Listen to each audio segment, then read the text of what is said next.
Ben Shapiro, you are the problem. Of the trigonometry guys interviewing Ben Shapiro is currently blowing up across right-wing Twitter. In the clip, Ben explains why young Americans must be willing to leave their families and chase better economic opportunities as they're priced out of their increasingly expensive hometowns. Affordability is not like Beetlejuice, where if you just say it over and over, it suddenly arrives. You actually have to pursue policies that are likely to alleviate an affordability problem. But if your solution is always give me more power, and it does seem like that is the solution of the day from both sides, actually, then you're likely to just continue penduluming one side to the other. Because people don't want to learn the actual lesson, which is if you actually want affordability, then either you have to change policies or change locations. Those are really the only two things. And also, I think more broadly, it's not about affordability. We have trained an entire generation of people to believe that if their lives are not what they want them to be, it's the fault of systems, as opposed to decisions that are in their own control.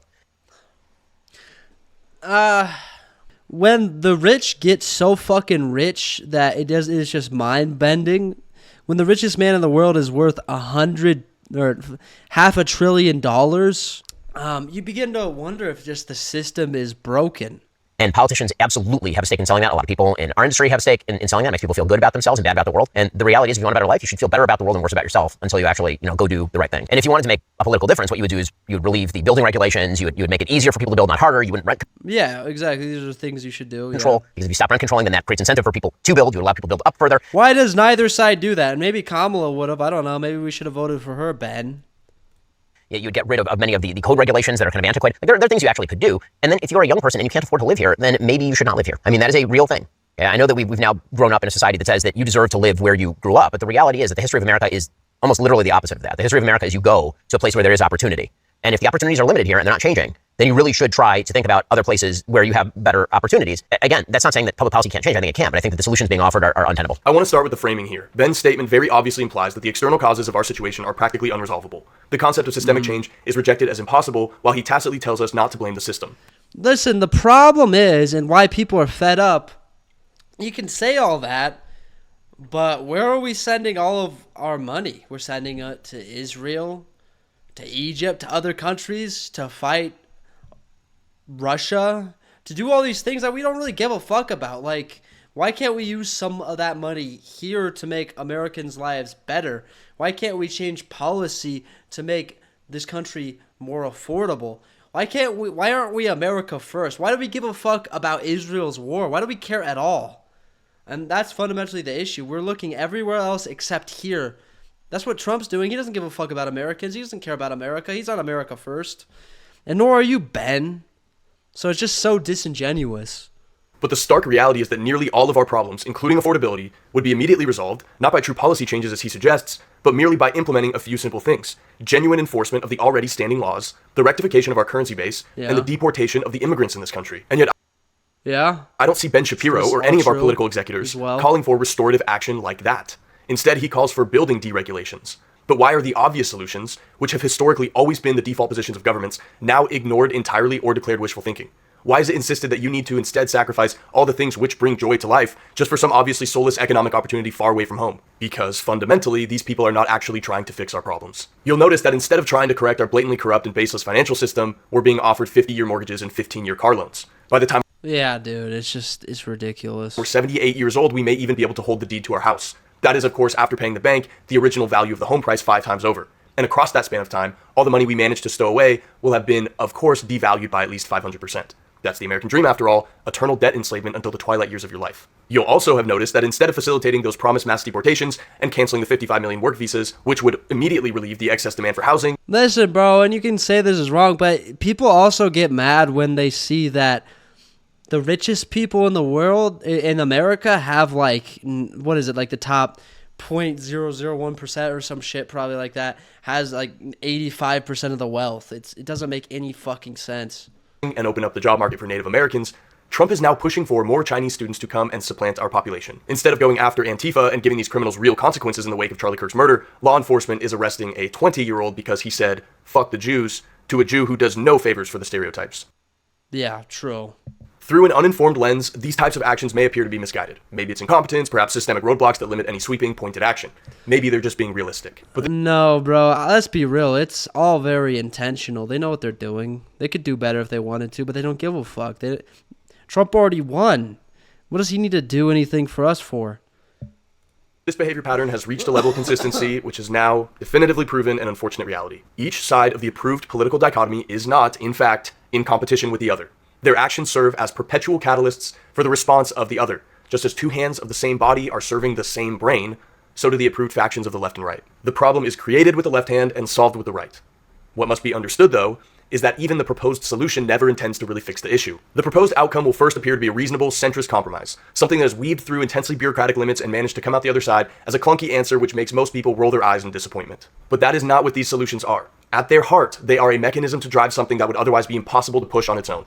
And it consistently trends towards more managerial control, more civilian enslavement, and more personal restrictions every time.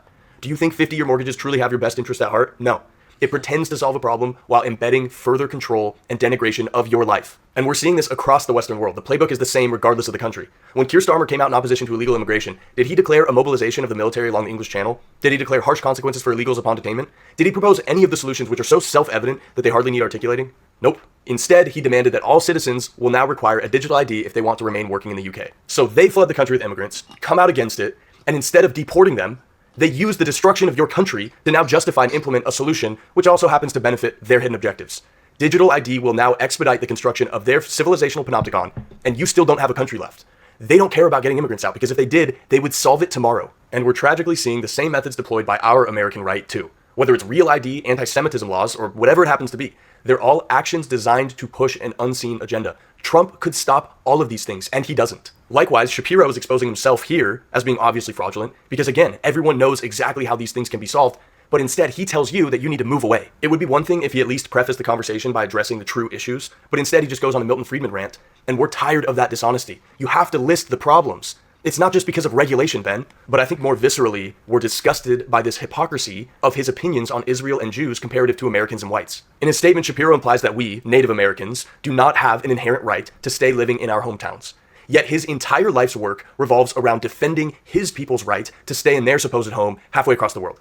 And he expects our country to defend that right. How about we get Israel to subsidize the rent for those Americans that can't afford rent in their home cities? This performative contradiction by Shapiro alone invalidates any idea that he cares about America aside from what it can provide Israel. If you'll remember, Shapiro has made millions off of telling white Americans that they should toughen up, that we shouldn't accept excuses for our failures, don't blame the system, don't blame others.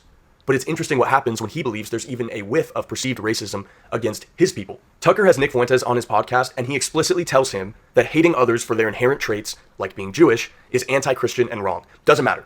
Shapiro believes Tucker is evil. The verdict is in. But that's not even what Nick thinks either. He doesn't hate Jews because they're Jewish. He doesn't want the Jewish lobby to drain America for everything it has and destroy it for Israel's aims, which is what's been happening. He'll then cancel his appearance on Patrick Bet for a long time. After David had Fuentes on his podcast. He held a live struggle session demanding Megyn Kelly denounce Candace and Tucker in front of him. He wants swift action to combat the rise of anti-Semitism, but you just need to suck it up, Whitey. But Ben Shapiro made his most aggravating comment when he tried to appeal to the history of America. Do and live as your forefathers did. Keep the spirit of the USA alive, he commands. He says the history of America has been one of mobile pursuit for opportunity.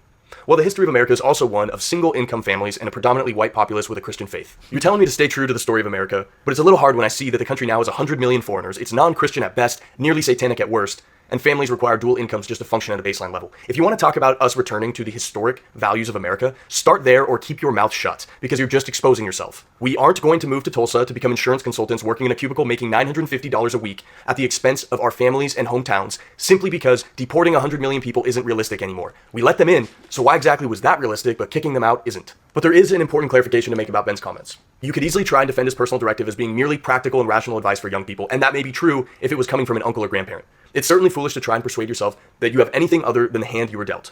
From a personal perspective, you should always realistically assess your own position and determine how to move forward in a pragmatic manner.